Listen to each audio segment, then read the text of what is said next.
Rawanda observed 30th commemoration of 1994 genocide against Tusti in India among diplomats from United Nations, Ireland and other South Africa and other countries of Africa and other continent.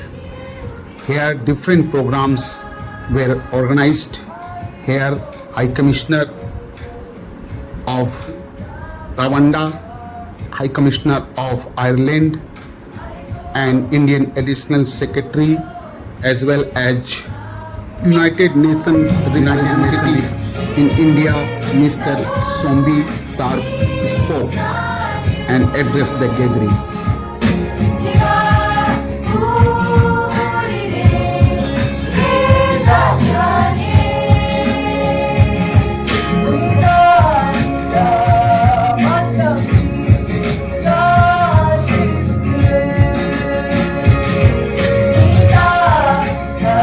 First and foremost, Her Excellency Jacqueline Mukangira, High Commissioner of Rwanda to India. Chief guest, Mr. Sevala Naik Mude, Additional Secretary from the Ministry of External Affairs. My colleague Ambassador of Ireland to India, His Excellency Kevin Kelly. And all of the members of the diplomatic community, representatives of governments, distinguished guests of all sorts, and especially the wonderful children, young people who will be gracing us in a bit with their amazing songs of joy and of hope.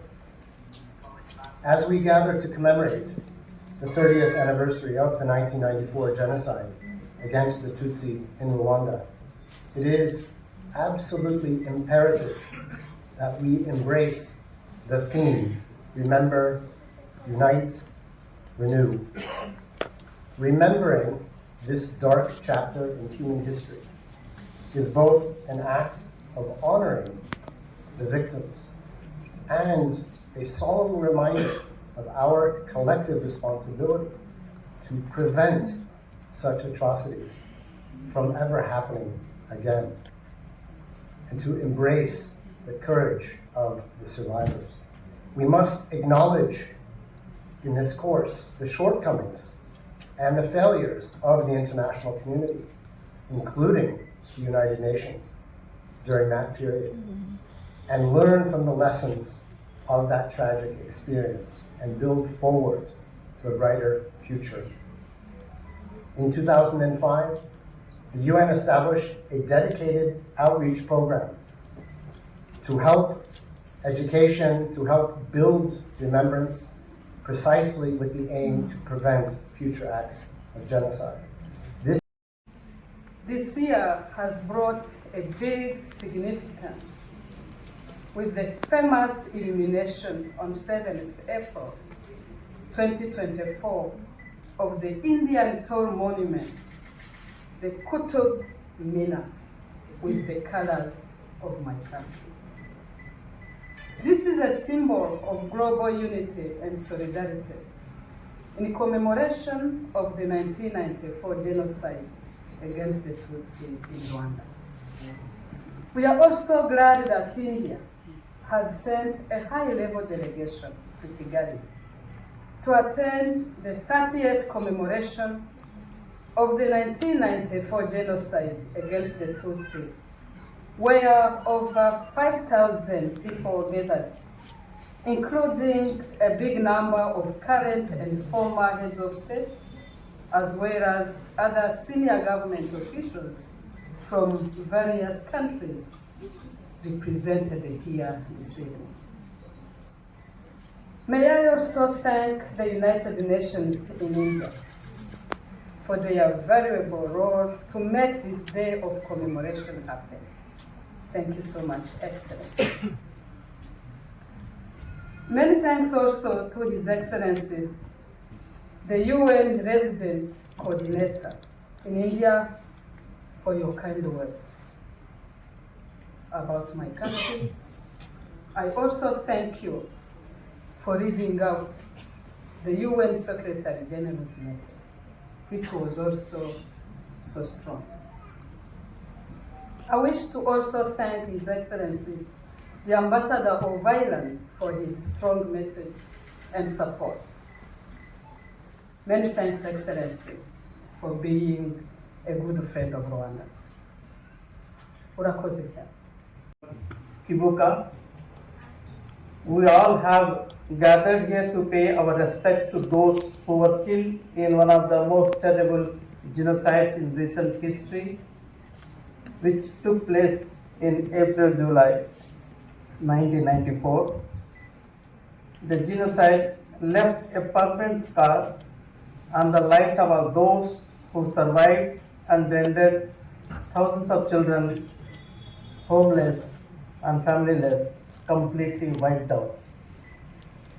The genocide claimed around over 1 million in the span of 100 days, was a grim reminder of what human beings are capable of in moments of insanity.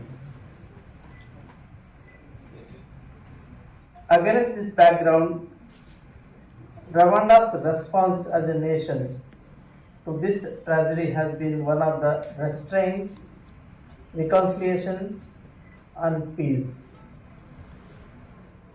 President of Rwanda, Kagame, is credited with the bringing about miraculous transformation post 1994 genocide and converted the country into one of the unity, political stability, and promising future countries in the world. The conscious effort by the government of Rwanda and its people has put the country firmly on the path of economic growth and social progress. The country has made tremendous progress since then, and the transformation is a living example of how unity can bring change at a very fast pace in a country. Well, India was one of the first countries in the world which voiced its concerns in alerting the world about the possibility of a genocide in Rwanda as early as possible 1992. During the genocide of 1994, Indian soldiers, as a part of UN peacekeeping force, was the first one to join and also sacrifice several lives while fighting in the line of duty.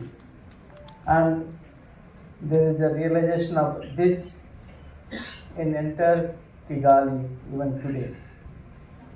As a mark of our respect for the dead and to show support and solidarity with the government of Rwanda, our Secretary Economic Relations, also in charge for the Africa, Mr. Dammu Ravi, has participated on 7th in Kigali along with a huge delegation from India. We also responded as a picture shown by the High Commissioner, a call from the UNESCO and government of Kigali. The lit up Qutub Minar monument was a gift from our side, and we gave at their just small request. Ladies and gentlemen, India and Rwanda are time-tested partners and have common points of view on various issues of regional and global interest in multilateral forums. Visits of their president to India and our Prime Minister to Rwanda gave a new momentum in our bilateral relations. So we've spoken so nice about the genocide of 1994, but you are Tutsis. Our question is this: how other your ethnic group, Hutu and Tawaz, in your Rawanda Patriotic Front, they are combined?